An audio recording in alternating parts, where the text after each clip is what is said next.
the Story Grows. I'm Brian Patton. Today we welcome Haste the Day frontman Stephen Keech to the podcast. Haste the Day will release Dissenter this Friday on Solid State Records. Stephen talks about separating his identity from Haste the Day, the approach going into Dissenter and how it differs from Cowards, creating a concept and some lyrical themes on Dissenter, how technology has changed the band's approach to recording and touring, and much more. I think Dissenter is a phenomenal album. I think even though Haste the Day has done something ambitious and different this go around, I still think they capture what makes Haste the Day and have delivered an absolute monster album. So make sure you check out Dissenter this Friday. Also, it was really cool getting to talk to Stephen and really dissect this record and this era of the band. Thanks so much for checking out this episode of As the Story Grows. If you're brand new to the podcast, welcome. Thanks for listening. You can find links in our show notes or at asthestorygrows.com for our mailing list, our Discord server, and our Patreon page. And if you know somebody who might dig this episode, I would love it if you shared this episode or the podcast with them. The best way to grow anything is to share what you love and tell other people about it. Enjoy today's conversation with Stephen Keech from Haste the Day.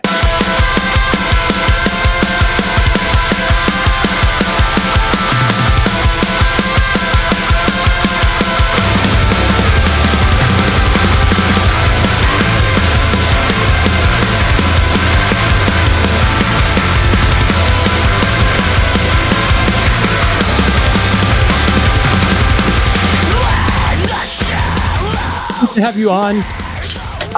I want to start with the question I asked your mate Devin, 7 or 8 years ago. So when you first joined Haste the Day, the single and video you released was Stitches. And maybe this is just a me thing, but I remember seeing that video and being like, oh, Haste the Day is soft. Like, fuck this band, right? Like, and I didn't buy Pressure the Hinges. And it wasn't until I heard Mad Men and then bought Dreamer where I was like, okay, no, they still have it. Went back and bought Pressure the Hinges. Yeah. At the time, did you have any thoughts about that being your introduction as the new frontman of the band? Or, I don't know, have you thought about it in hindsight as like, maybe that was a bad idea? Oh, I mean, yeah, I don't know. I think that there was like a pressure to put something like forward, like a more radio sound back then. And in hindsight, we probably should have just made Pressure the Hinges the single. Right. But, you know, I mean, it's not my favorite track on the album, Stitches. But, yeah, I mean, some people didn't like it that much because of what you said. But yeah.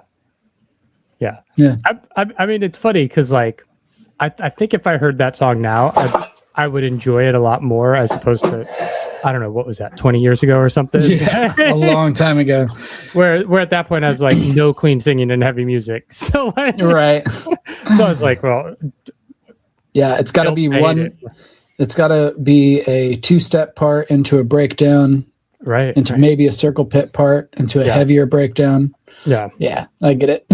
Yeah, that's how we used to label all the parts of our songs. Yeah, at least in my first band in high school, it was like, you didn't have verse, chorus, bridge, chorus. It was just it was all how you would mosh to it. Yeah. I think it was Daughters. I saw Daughters that like the small venue, and their drummer was like, I forgot the song, and someone in the crowd was like, blast beat, breakdown, blast beat, you're done. Yep, is a good time. How has it been kind of re-stepping into the role of like Stephen Keech, Haste the Day frontman, doing this like press tour and having this new release come out after, over a decade since the last album? And even that felt more like something for, maybe the fans more than like, not that it wasn't a proper Haste the Day release, but it felt different, right?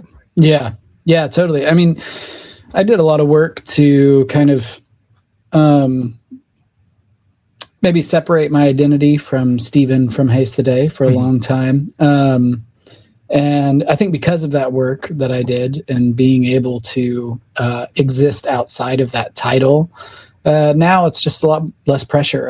I'm not coming to you on this podcast as Stephen from Haste the Day. I'm just Stephen, and I get to talk about cool things that I get to do with Haste Today. But yeah, I just feel a lot more me now than maybe I did before, trying to play some part or be something maybe that I wasn't. Not that I was pretending or anything back then, but I was young and, it was a different time. Yeah. I mean, did you have to deal with imposter syndrome coming into a band where like people revere Jimmy so much, and then like, of course, young kid? Yeah, absolutely. And it's funny because we still get the Jimmy comments, and it's like, well, I mean, you still have those first 2 albums. And but yeah, it was definitely scary coming in as a 19-year-old. I mean, I had just turned 19. I wasn't even 19 for an entire month before I started playing shows with Haste Today. So it was terrifying, but the guys were so encouraging. Even Jimmy was like super encouraging and gave me the confidence that I needed to do my thing. Yeah. I want to kind of focus on this new record because I've listened to it a few times, and I think I don't know if it's my favorite work yet, because Attack of the Wolf King is still like a god tier album, but I love this record so much. Awesome. So what was the genesis point for, all right, let's get together and write another record? I think the catalyst for everything was in 2023, we got back together to do Furnace Fest. And we played that show, and we just like clicked. It just something like the flame relit, not to be cheesy because our logo has always been a flame, but it like, it's a good analogy, like we all felt so good about playing together again. And we weren't sure if it was going to suck, but it turned out like so much better than we thought.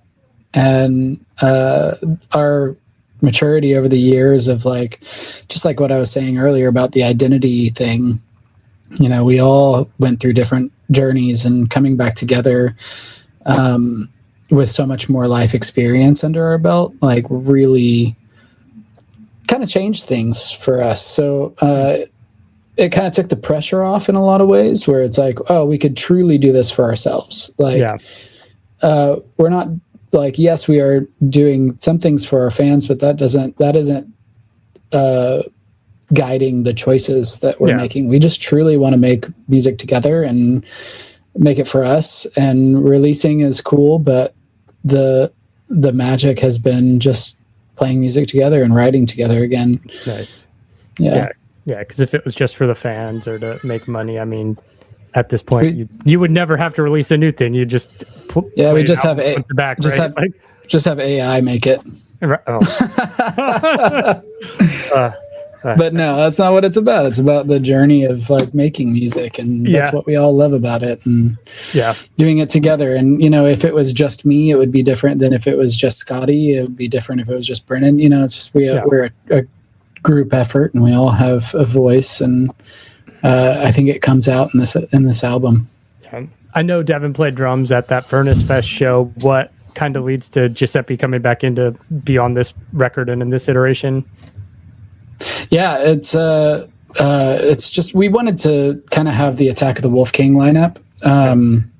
So one of the goals that we had for this record is what would it sound like if we just made the follow-up to Attack the Wolf King? Like, because Coward, it was a different thing. It was kind of a novelty item, if you will. Like, we love that record. We're super proud of it. I'm really proud of a lot of the lyrics on that album, and the songs are cool. But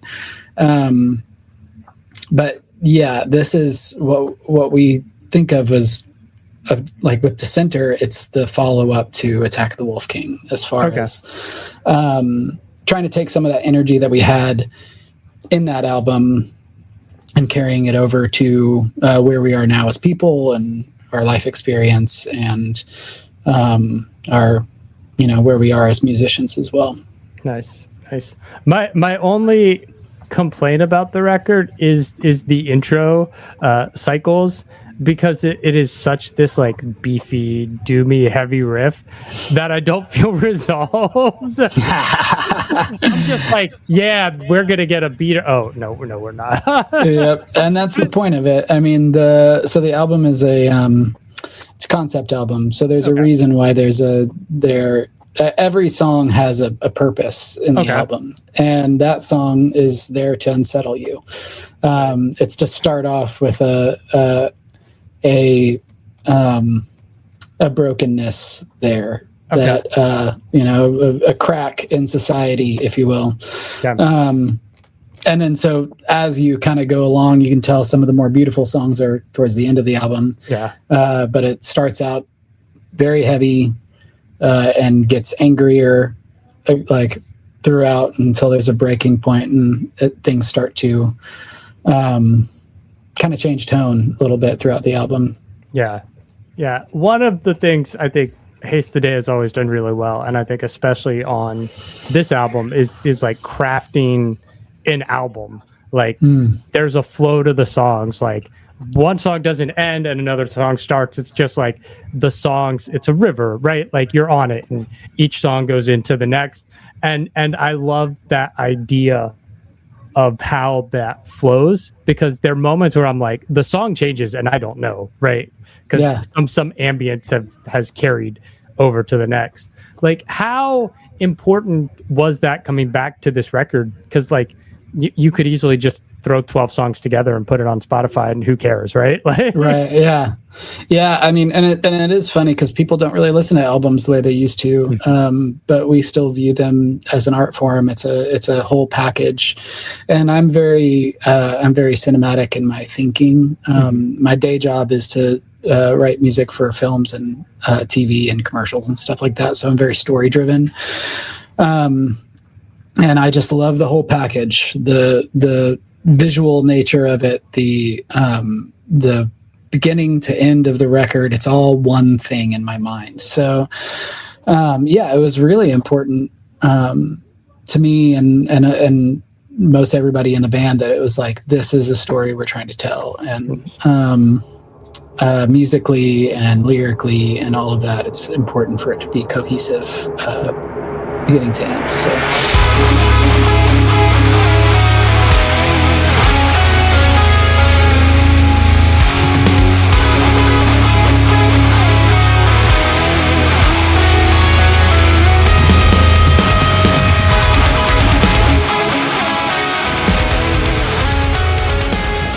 You mentioned this is a concept record. Was that your intention from the start of writing, or was there a point when you were doing your lyrics where you're like, oh, there's something here for me to build around? And then how much of that lyrical process on this record is just you, or are Brennan or I don't know, any of the other members contributing? Dave, I guess. Yeah. So it started out with Burn.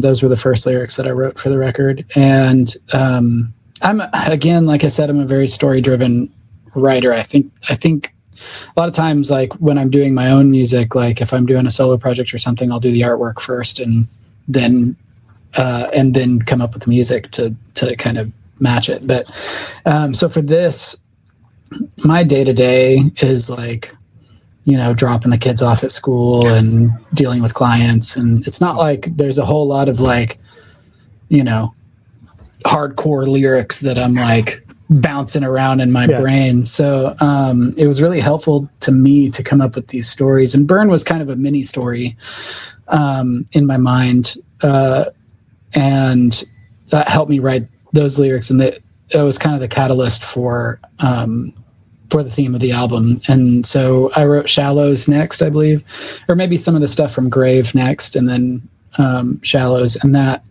really solidified like, okay, this is a cohesive story. And all of the lyrics from there took shape into completing the story. So I write most of the lyrics, but you mentioned Dave. He contributed some lyrics. This is the first time he's done that, and it was just really cool. He had some really awesome lyrics that he had written just like without music or anything, just had these lyrics that he was using to process the way he feels about being adopted. And that turned into the song Adrift, which is definitely one of my favorites. I'm a sucker for a ballad, but and then Brennan wrote some lyrics like the liminal chorus and some stuff like that. We got together in Indianapolis and did some co-writing for those. Yeah, it kind of just came together naturally as a storyline. Nice. You don't have to explain the whole story concept of the album if you don't want to, but I'm curious about like the lyrics for Heretic and the meaning of that song. Like that song like stuck out to me specifically. Yeah. I mean, like anything in a good concept, there's a lot of things with dual meaning. In this particular story, the protagonist, because you have the song Nasher before that, which is basically a voice of authoritarianism and spiritual corruption, like calling this guy out, calling the protagonist out, like you're all going to fall under my control. And in that song, it has like a lyric of "You'll stand on broken pulpits." Like nothing you say is going to get through because I've got full control. And so Heretic is a response to that of like your priorities are in the wrong place. Like you have let corruption seep in and you're missing the point. And a lot of it for me, a lot of it came from there's a parable in the Bible that Jesus tells about a wedding feast.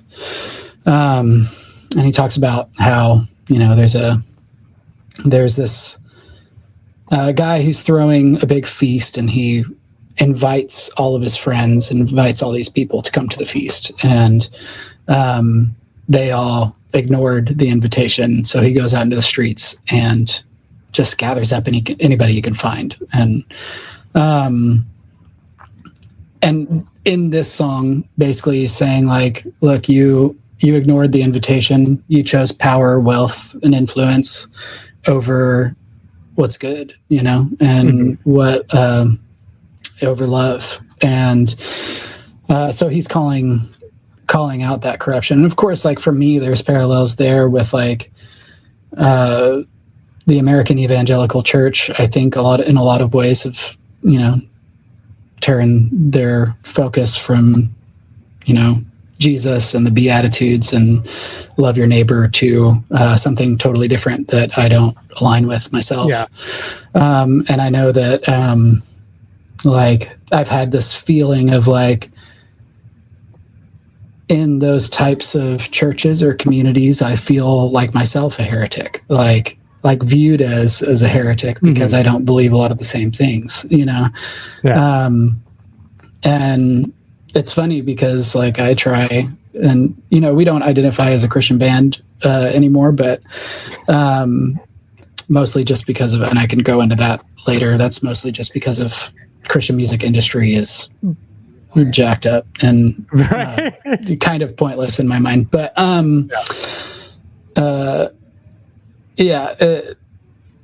it kind of stems from that feeling and me processing those emotions and feeling like a dissenter myself in a lot of ways. Yeah.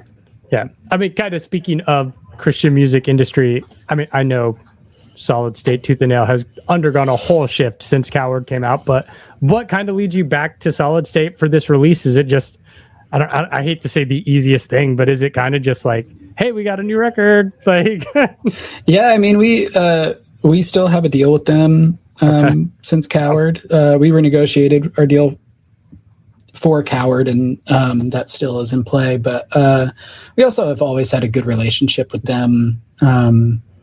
Adam Scatula, our A&R, has been super helpful in this release, and they've always kind of had our back. So, people say other things about them too, but we have always had a really good experience, and we're really thankful for Solid State. Yeah, that's cool. That's cool. I'm curious about the album artwork. I mean, it's the word Dissenter with what looks like a man falling. Who kind of came up with that concept and idea? A little bit of everybody, but in the very beginning, I kind of, like I said, I'm a very visual person, and I like to steer artwork early. And so I'm a sucker for a good Pinterest board. I know that it's not like what most men say, but I had put together like early, like just in to kind of help inspire my lyrics. I put together like a whole huge Pinterest board with this like very messy and mythic art selection. And so we used that as like a inspiration for the artwork. And Ryan, who did the artwork, just nailed it. He really got the concept of the album, and he understood the isolation that you kind of feel through, like, at least towards the end of the album. And that's that, like, there's a guy floating, above a wasteland, essentially, and is alone. So it's like, because a lot of the second part of the album is this person, the Dissenter, in isolation, and working through these thoughts towards some kind of transcendence until essentially the end of the world. So he just nailed the artwork. It visually is stunning to me, and we also wanted something like so red that it's like just looks like a warning almost. It's like shocking almost to see how red it is. Yeah. I know, because I just talked to Idle Threat that you've kind of getting back into working with bands and producing bands again. Did you handle production on this record, or did you kind of outsource that and wanting to focus on just vocals and lyrics? No, I did all the heavy lifting and the production. We did mostly everything in my studio here in Nashville. And then we gave all the tracks to Machine, who mixed it and just made it sound so huge and massive. So, and it was really fun experience. I mean, it is funny producing yourself, especially on vocals. And, I've said this in a few different interviews, but I had a hard time like finding my voice on this album, because screaming is a whole lot different when you're 39 than it is when you're 23 or like, how old was I on Coward? Like 29 or something.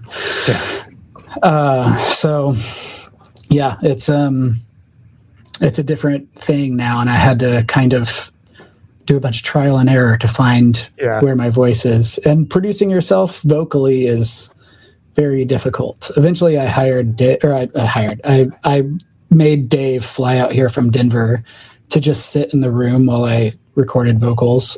I was like, well, you just, because I've been making music with him since high school, so like he's just a comforting person to have around. So it's like, can you just sit in the room and like tell me if it sucks? That way I don't have to be my own judge, because I'm just gonna assume that it sucks. Right. Nothing worse to be the only person in the room being like, everything I do is terrible. Yeah.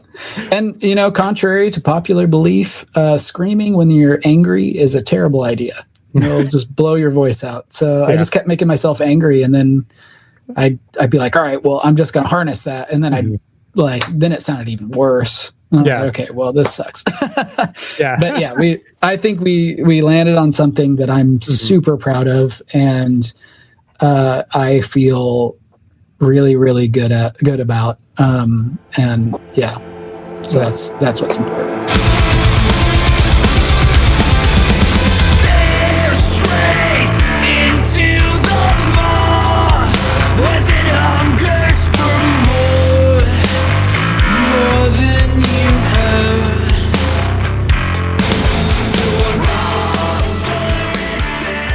The album is out May 1st. That's a May 1st. Is that a Friday? Yep. Yeah, it is. It is. Okay. I don't know why I had April in my head. Because you're my third interview today. That's probably why. Oh, nice. You've been crushing it, dude. We're on it today. Everybody's older and has kids. Giuseppe's in The Devil Wears Prada, and they've been on the road for like 3 straight years. Yes. What is there hopes to play some shows once this is out, and probably not tour at all like you used to, but is the hope to play some shows and try to get out there again? We actually just announced some shows about an hour and a half ago. Nice.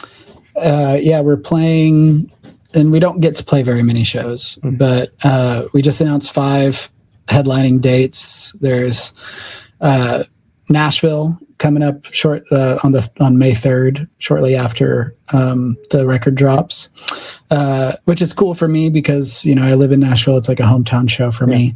And then we have Glass House in Pomona, the Nile Theater in Mesa, Arizona.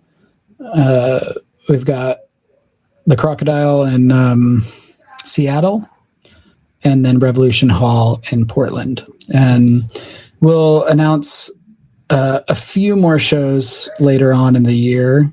But we're also playing Louder Than Life in September, which we're really excited about. And All Lock in Canada. Nice. So a few festival dates. That's fun. Yeah.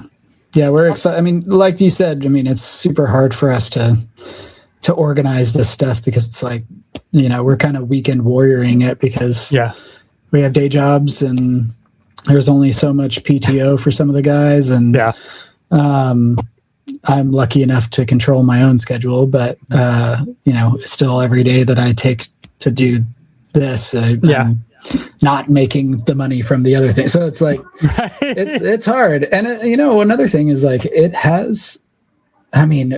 is so different today to be a band than it was 15 years ago. Yeah. I don't know if you realize this, but our farewell show, our final show in Indianapolis, of course, before any of the several reunions we've done, was 15 years ago today. Oh, wow. It was at the Egyptian Room. That's crazy. But being a band is totally different now. Yeah. And there's a lot more, Instagram was barely a thing when we broke up. I think Twitter was getting popular, but none of us understood it. Facebook was a thing, but it was like, you could post on Facebook and everyone who followed you would see it. Weird, huh? Yeah. And now you have to work a lot harder to get your voice out there. And, us old dudes are just trying to figure it out. well, even just the nature of gear. I over the last 4 years have gotten back into going and photographing shows. Yeah. And just one, being a parent, it's hard to coordinate. Oh, I want to go photograph this band. Oh, my daughter has ballet, so never mind. Yeah. But dude, I remember the first show, I think it was a Currents tour, and it was at some point during the gig, I was like, nobody has amps. This is why it sounds weird. There's no monitors and no amps. We came back and so bizarre. We don't have amps either. Everybody uses quad cortex and we that's great for us because we have to do fly out shows. So that's pretty much all we're doing. So we don't have to rely on backline. We just set up, and then we're on a in-ear rig, which we never were back in the day. It was always you just assumed that you weren't going to be able to hear yourself. And so when we did Furnace Fest in 2023, we decided we were going to rent an in-ear rig and go for it. And because some of us had used it before, and it's life-changing when it comes to playing shows. Wait, I don't have to go deaf because there isn't a full stack blasting into my ear at point blank range. Yeah. And I don't have to suffer not being able to hear my own voice. I could hear everything. And we felt so much more confident after that. We're oh my gosh, this is we sound way better. we can tell when something is off, and then we can fix it before it is Because I mean, we watched some of those old videos like of live performances on YouTube, and it's like, whoa, that guitar's out of tune. I couldn't tell back then because it was just so dang loud that it's just a wall of noise behind you. Yeah. Yeah. So yeah, we're not bummed about that. And it's just, the quad cortex just sounds good. And for the longest time I was like, I'm not trying to get too gear nerd here, but I used to be like more of a traditionalist when it came to amps. So like, no, we're like, especially around Coward, because I produced Coward and I was like, we have to use real amps. We're using real pedals. We're doing everything right. Of course, back then it was like Axe Effects that was like really big, which I don't think Axe Effects really caught up until more recently. But yeah, I was skeptical when we like, I think Dave got his quad cortex first, and we were like, oh my God, this sounds awesome. Yeah. Like, and you can move the mics on the amp. Like, this is insane. Like, why wouldn't you use this? This is just too easy. Yeah. So yeah, it's crazy. On a technical side, I did have a question, so we'll just get nerdy. Yeah. This will be my last question. At Oblivion ends with this beautiful string section, and then it kind of rings out with this like ambient reverb chord. What is that?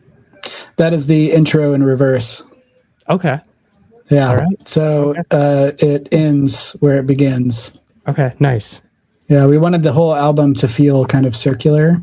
Okay. And to give a question mark at the end, because yes, like Oblivion ends with this beautiful outro where it's like very peaceful and transcendent and feels great. And then the reason, because the record really is about cycles. It's about man-made cycles of power and economics and all of this stuff that we just, and war and peace and all of this, where it's like, at what point is the cycle going to start back up again? And so we wanted to leave the end of the record with a question mark. Like, did we just end up where we started?